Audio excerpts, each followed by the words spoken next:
This is White Plains Week, the weekly roundup of White Plains, Westchester, and world news. With John Bailey, editor and publisher of the daily internet newspaper White Plains Citizen Net Reporter, WPCNR.com. Jim Benneroff, editor and publisher of SuburbanStreet.com and WhitePlains.com. And me, Peter Katz, formerly with NBC, ABC News, and stations from Boston to Los Angeles. White Plains Week, what's happening, who are the newsmakers, what's in store for the future. The views and opinions expressed on this program are solely those of the participants. White Plains Week is presented on Optimum Cable Channel 76, Verizon Fios Channel 45, and on the internet at whiteplainsweek.com, youtube.com, and wpcommunitymedia.org. Now, White Plains Week. Happy New Year from White Plains Week. Tonight, it's the stories of the year 2017 in White Plains, New York, USA. I'm John Bailey, the Citizen Net reporter, with Peter Katz, the anchor for all seasons. And don't forget, you can watch the live telecast of the Ball Drop in White Plains on Sunday night on Cablevision Channel 75 and Fios Channel 47, 10 p.m. to midnight live, and also on the cityofwhiteplains.com website. And now to the stories of the year. And that is some of the events we're going to cover for you tonight. And the first one, of course, was that last January, the Tappan Zee Bridge looked like this. And in August, Peter Katz, Governor Mario M. Cuomo, opened the first span. Well, actually, it was his son Andrew who opened it, and they decided to rename the Tappan Zee Bridge the Mario M. Cuomo Bridge. And indeed, it was a big event. If you saw a yellow 1955 Chevy Corvette zooming across the closed roadway of the northern span of the new Tappan Zee Bridge on the morning of August 24th and thought you were hallucinating, you weren't. It was Governor Andrew Cuomo making a ceremonial first drive across the span with passenger Armando Galella, a 96-year-old Bronze Star veteran from Sleepy Hollow. Galella also just happened to be in a 1955 Corvette driving across the old Tappan Zee Bridge as part of that bridge's opening day procession 62 years ago. More than 800 government officials, community and business leaders, and residents were shuttled to the center of the span over the Hudson River on August 24th for ceremonies beginning the phased opening of what will be known as the Governor Mario M. Cuomo Bridge. One speaker was Mario Salento, president of the New York State AFL-CIO. This bridge was built with American-made steel. Let me tell you how important that is, not only to the state of New York and the labor movement in the state of New York, but the labor movement across this country. Because we know that when we buy American, what we are doing is we are utilizing American manufacturers. We know that we are creating good, solid, well-paying, middle-class jobs. Center stage for the ceremonies was reserved for Governor Cuomo. Every leader, every expert has given us the same admonition. President Bush, President Clinton, President Obama, President Trump all said the same thing. The future belongs to those who build it, that our economy relies on our transportation system, and to remain competitive globally, we must continue to lead with cutting-edge development. We've been told it, we know it, we believe it, but we just haven't done it. Why? I think the answer is as simple as it is damning. It's because we didn't believe we could do it. Then it was time to cut the ribbon. When completed in 2018, the twin-span, $3.98 billion project will have 8 traffic lanes, 4 breakdown and emergency lanes, space for bus rapid transit and perhaps commuter rail in the future, and cashless tolls. And they've started tearing down the old bridge, and they've already started getting stuck in traffic jams on the northern span of the new bridge. Has really not been great going westbound. And the county also held a controversial gun show despite protests last January, which set the stage for Robert Astorino's downfall as Westchester County executive. Despite holding town halls like this one in White Plains, he was under fire, especially by reporter Robert McKay Wilson, shown here, for a controversial plan to lease the Westchester County Airport. Cost too much money, Mr. McKay Wilson said. In January, a year ago, Councilwoman Milagros Lacuna announced she would challenge Mayor Tom Roach for the Democratic nomination for mayor. Meanwhile, George Latimer sought the nomination to run for county executive, opposing Robert Astorino. After being nominated, Latimer won a primary challenge from Kenneth Jenkins, and the campaign was on.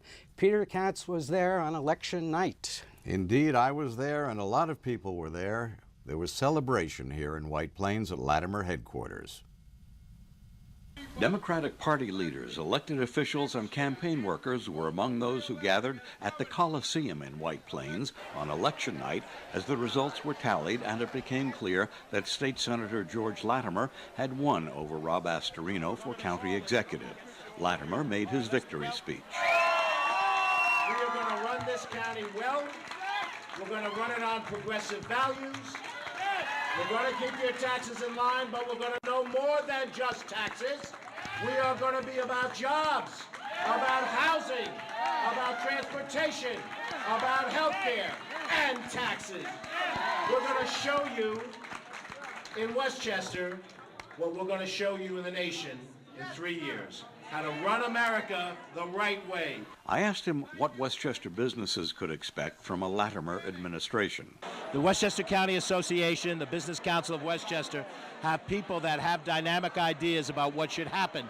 And I think the county has to work with them rather than set up a separate shop of activities. And I see that the vision that these business leaders have can be the driving force with the county as a partner, that the county brings IDA support, that the county brings infrastructure support to join those efforts. And I also think we're going to do our very best to make a robust effort in the inner city economic development so that 287 and I-684, the signature parts of Westchester, but what happens on the south side of Mount Vernon, what happens in the Sawmill River Road and the Nepperhead Avenue corridor and Yonkers matters, and in Portchester and Sleepy Hollow. And I think the business community is going to find that, Democrat though I may be, they're going to have a sound, intelligent business partner in the county government. And Latimer's formal swearing-in takes place Sunday, January 7th. Right. And in April, in response to Milagros Lacuna's charges, Mayor Roach was soft on public safety. The city hired 11 firefighters, taking away a key issue from her. The city also settled with the firefighters, Lacuna supporters all, for 2.25%, and 2.5% through 2018. Mayor Roach, though, in the year ahead, 2018, has to negotiate all 4 city labor contracts. By summer, White Plains streets are alive with a growing industry, movies. Peter?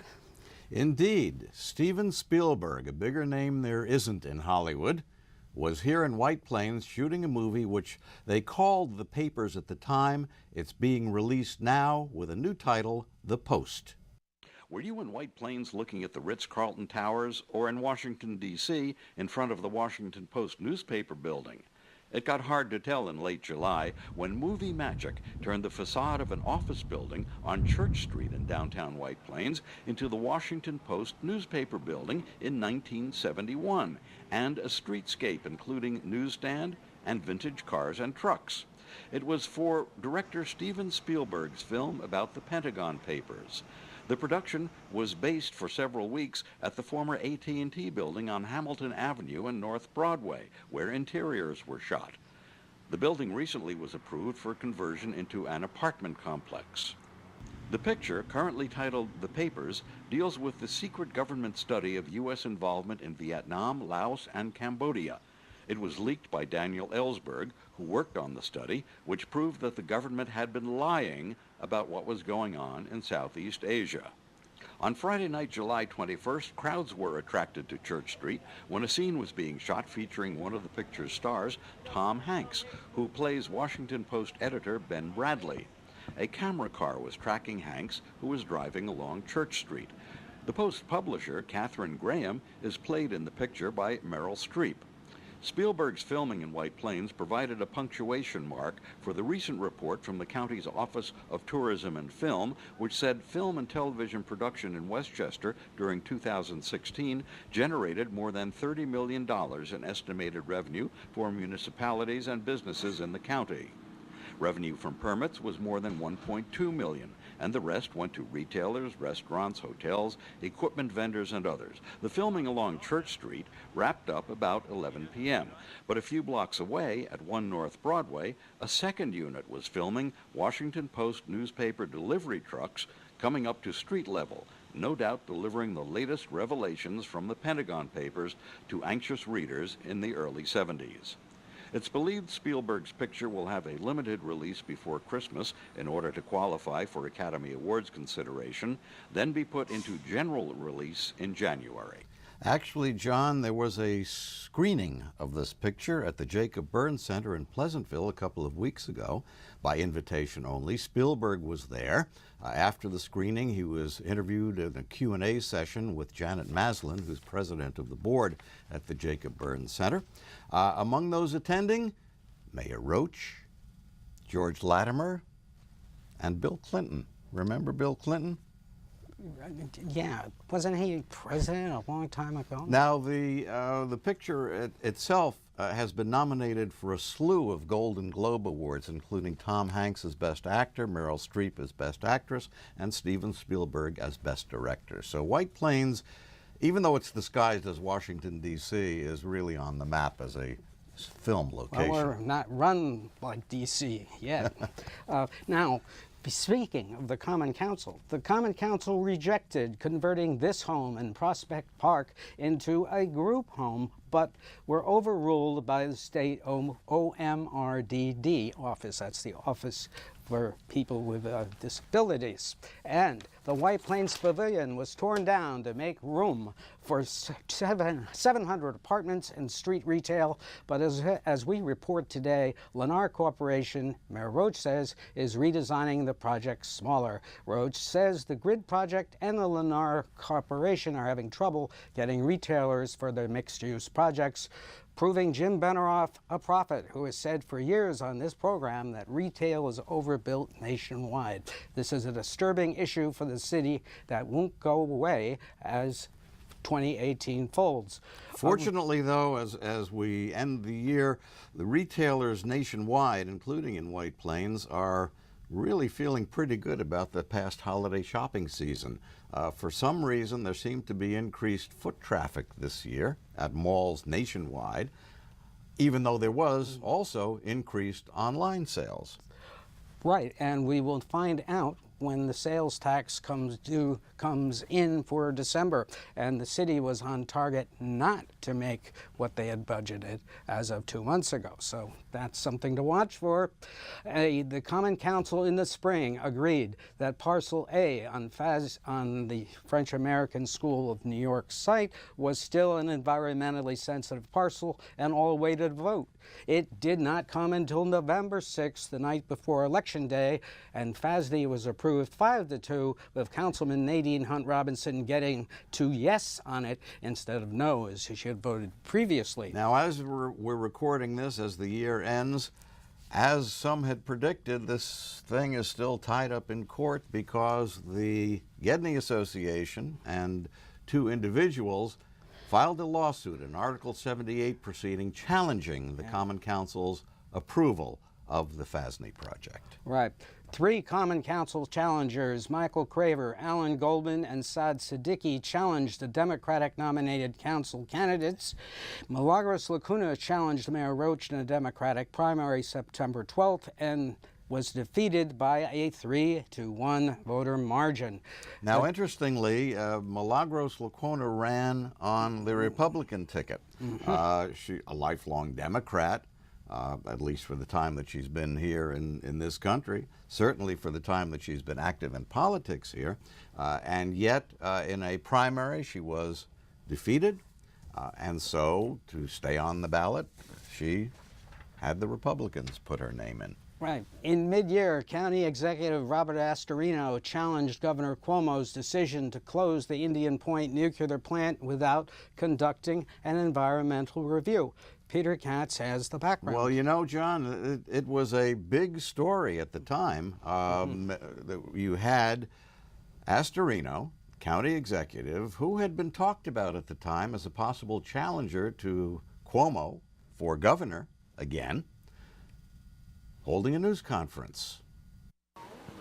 Within sight of the Indian Point nuclear power plant at Riverfront Green Park in Peekskill, Westchester County Executive Rob Astorino was joined by the county legislature's minority leader John Testa, Peekskill Mayor Frank Catalina, Buchanan Mayor Teresa Knickerbocker, Henrik Hudson School Superintendent Joseph Hochreiter, and others for an announcement. I'm here today to announce that Westchester County is going to court to stop the implementation of the agreement between Governor Cuomo, Entergy, and the Riverkeeper to close Indian Point. The governor's January surprise, which was reached in secret, robbed the public of its right to be part of the decision-making process on the future of Indian Point. It is this secret agreement that is the basis for the sudden closing of Indian Point. The residents of Westchester and New York deserve better. The case is very simple. The law requires that an environmental impact statement needs to be done before an agreement is reached, not after. Now, whether you're for or against nuclear power is not even the point here. There is no debate that the public had a right to know about the impact of closing Indian Point before the deal was reached by three men in a room. Now, if our laws are to mean anything at all, then the process has to be open, fair, and reviewable. And as it turned out, the lawsuit was dropped. It was dropped, and it now goes away. Who needs an environmental review when it's inconvenient? As far as the closing of the nuclear power plant at Indian Point is concerned, however, we still don't have a clear plan as to how it's going to be phased out, as to how the revenues which will be lost by municipalities will be made up, and as to how the power that's generated that was will be not replaced. even touched in the campaign by either candidate for county executive. And in April, Playland opened with much fanfare. That Standard Amusements be taking the park over after the summer, but just this week, the City of Rye Corporation Counsel Kristen Wilson told me, WPCNR, that Rye has filed an appeal of the court ruling throwing out the suit Rye filed against the county, demanding Rye have the final approval of any decisions made about the Playland Park, even though the county owns it. Wilson expects the appeal will be heard perhaps a year from now. The county and Standard Amusements have not filed their court papers yet responding to the suit. 18 were arrested last spring in a county drug bust, an alarming number. One arrest took place in the White Plains Public Library but was blown out of proportion by the media. Opioids continue to grip Westchester County youth, and dealing with that scourge of our youth is an ongoing issue for incoming County Executive Latimer. In the White Plains City Schools, Dr. Lawrence Smith settled a teacher's contract through 2019, resulting in 3 to 5% raises for current teachers and only a 1% increase in step levels for new hires. The city passed a 3.45% school tax increase, and the budget that new superintendent schools Joseph Ricca will submit most likely could go up substantially, as high as $225 million, up to $225 million. This year, the budget is $216 million. We will talk with Dr. Ricca on next week's People to be Heard. At a forum on the Westchester County Airport, hundreds protested County Executive Robert Astorino's airport lease plan. It is expected new County Executive-elect George Latimer, who takes office Monday, will examine the plan and perhaps scrap it. 9 expressions of interest were received by the City of White Plains for development of city-owned parcels on the east side of the Metro North station. Proposals have now been asked for as the city plan for the transit district proceeds in 2018. At this point, we don't know what the proposals are. We don't know what they will contain. But we do know that Metro North has agreed they're going to redo an entire new train station, which Mayor Roach revealed just recently. And we hope it might include something more than just waiting rooms. What do you think? But that's what do they want to do? That's a real issue. And finally, in the Hillary Clinton, the presidential candidate who lost in 2016, addressed the Business Council of Westchester recently. Peter, she delivered thoughts to be mindful of going ahead.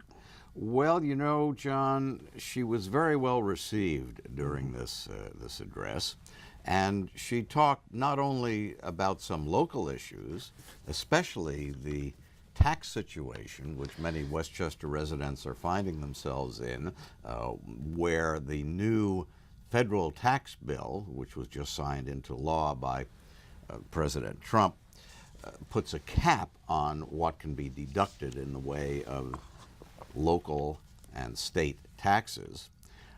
She also brought up again the issues of Russia and her defeat in the election.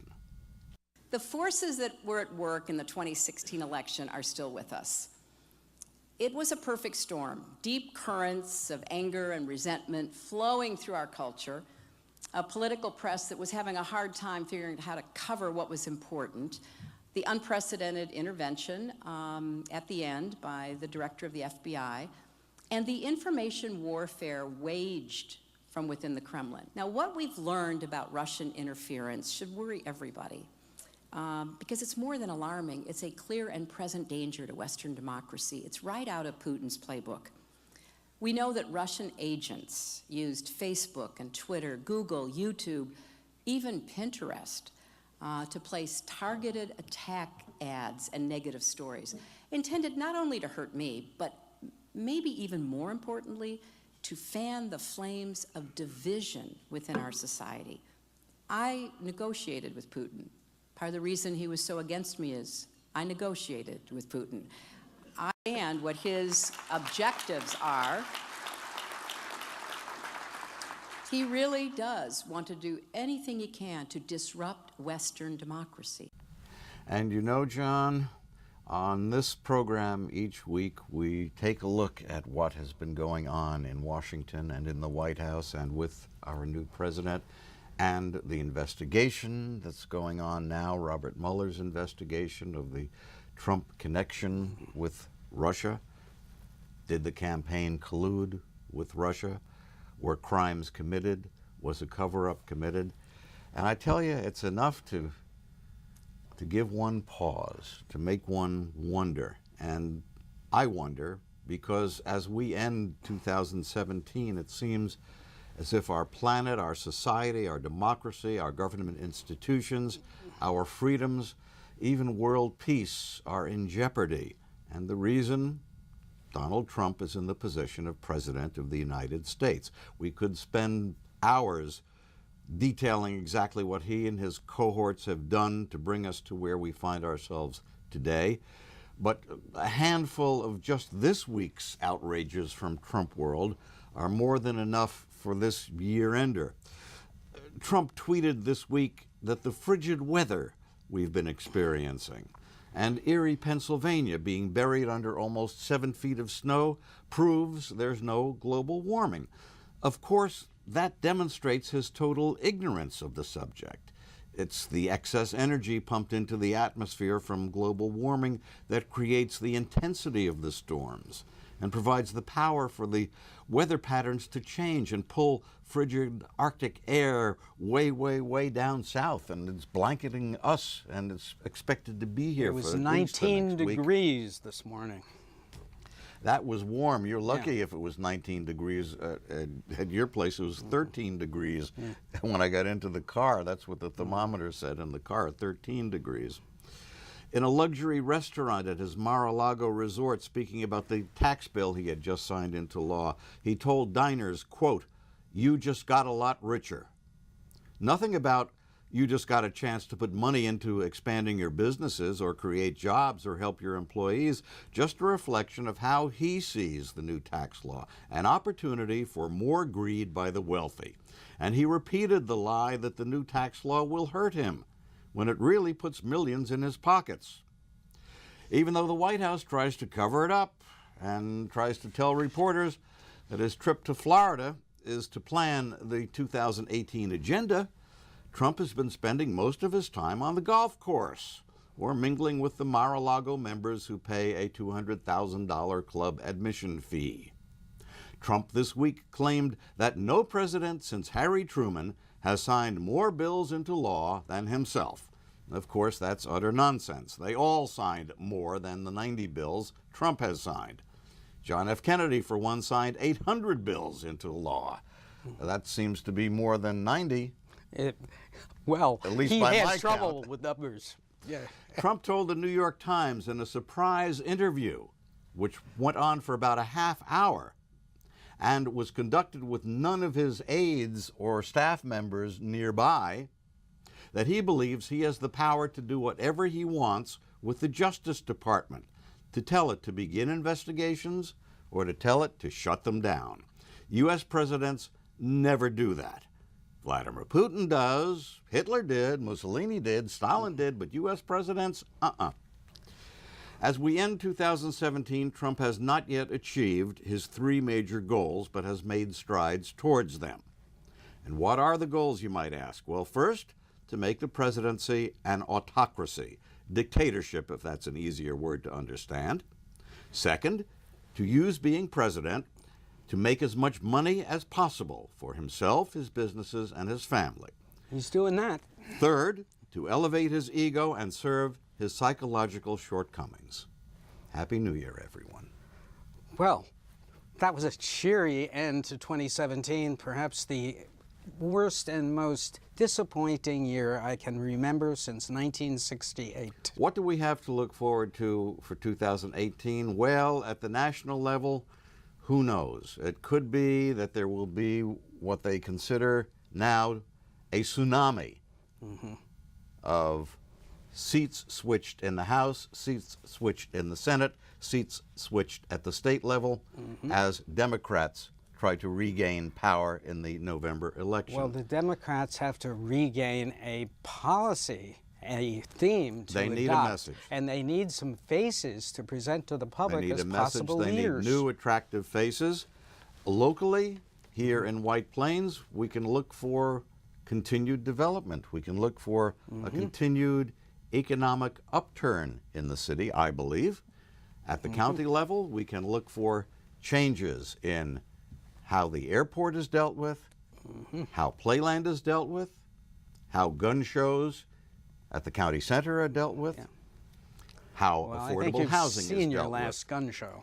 And we quite likely are going to see a county tax increase of perhaps 2% if we just go by what we know now about the budget, which has just been passed. Right, and look for a school budget that could be really tough Here in for the White Plains. district to do, because they have a lot on their plate. In memory, Cal Van Scoik of the White Plains Legal Department died this year.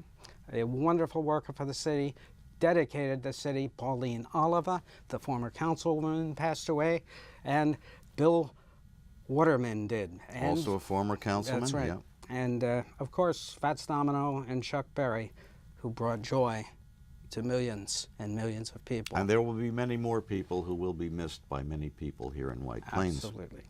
Happy New Year from White Plains Week.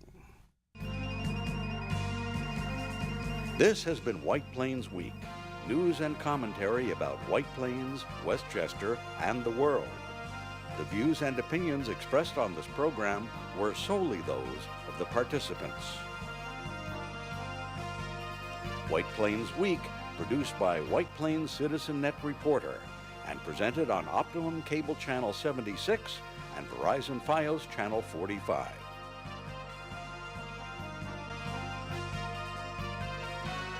You may view White Plains Week anytime on the internet at whiteplainsweek.com, youtube.com, and wpcommunitymedia.org.